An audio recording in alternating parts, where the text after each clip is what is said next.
mais foofu laay waxee ni ñun africains yi ñun dañu war a vraiment jël conscience ci impact yu muy def yëpp ndax décision bu baax bu ñu jëlul xam nga tey dañuy wax guerre.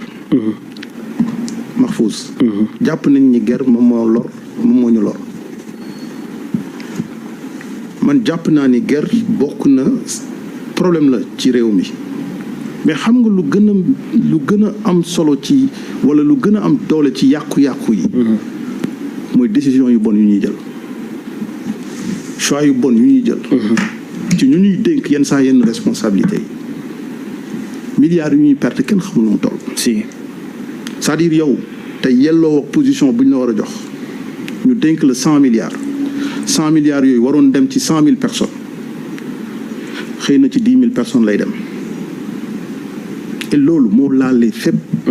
moo laal ci ministère yi moo laal ci gouvernement bi moo laal ci mairie yi gestion dafa ne lu doy waar moo tax ba léegi nii Sénégal lu ñu fi mënti def ci xaalis du ñu bouger ci classement yi nga xamante ne ñu ñooy ndaare benn bi guerre la c'est vrai mais beneen bi lu ci ëpp mooy problème de gestion ak de suivi ak d'évaluation.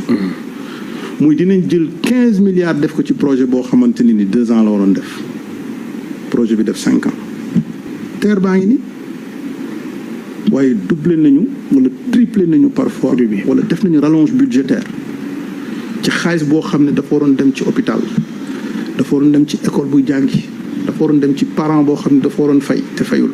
dafa waroon dem ci dispensaire dafa waroon dem ci électricité pour que yenn sociétés yi mën a ñëw dafa waroon dem ci ay entreprises yu war a mën a ñëw pour investir. donc man li gën a am solo te loolu lay seet mooy ñu jox est-ce que ñooñu am nañu capacité bi pour ñoom ñu doxal. mooy ñi nga xam ne tey ñoo téye réew mi muy port muy aéroport c'est des zones yoo xamante ne ni muy Air Sénégal lu mel ni par exemple avion yi mais da ngay gis ci anam bu ñuy fonctionner yow sa bopp da ngay rus. da ngay ne mais ñun lu ñu yore ci ressources humaines ci ay ñoo xam ne xarañ nañ ci seen i ay domaines ñuy jël loolu di ko dénk ñoo xamante ne ni xëy na benn diplôme la ñu am wala boog sax am nekk nañ ingénieur waaye dafa yellowul dara ak ci secteur beeg ci domaine bi. moo tax ba tey résultat yi ñu war a am yëpp gis nga bon. am na ci droit de réserve ak ci investigation yoo xamante ne ni dañ koy faral def mun ñu ko waxee fii. mais boo jàngatee li nekk ci biir ci ministère yi c'est-à-dire seen capacité de fonctionnement ak seen résultat yu ñuy am yu ci gën a bëri matul sax 20%.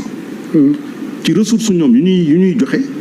ci résultat yi nga xam ne ni mooy génn ci te kenn du ko topp ndax service public la en général service public dañuy naan bon amuñu devoir de rentabilité comme benn entreprise privée. Oui. mais quand même Afrique la ñu nekk donc y a un minimum boo xamante ne quand même ñun war nañ ko mën a def. réew yi avancé yëpp mais dañuy xool tey ñoom ci yu ñuy yëngu ci domaine yi ñuy def ñu leen di ci laaj. di leen ci topp ñi nga xamante ne ni ñoom ci wàllu coopération de développement bi mu lay wax noonu. ci ñu ñuy financé. mais da ngay laaj promoteurs yi.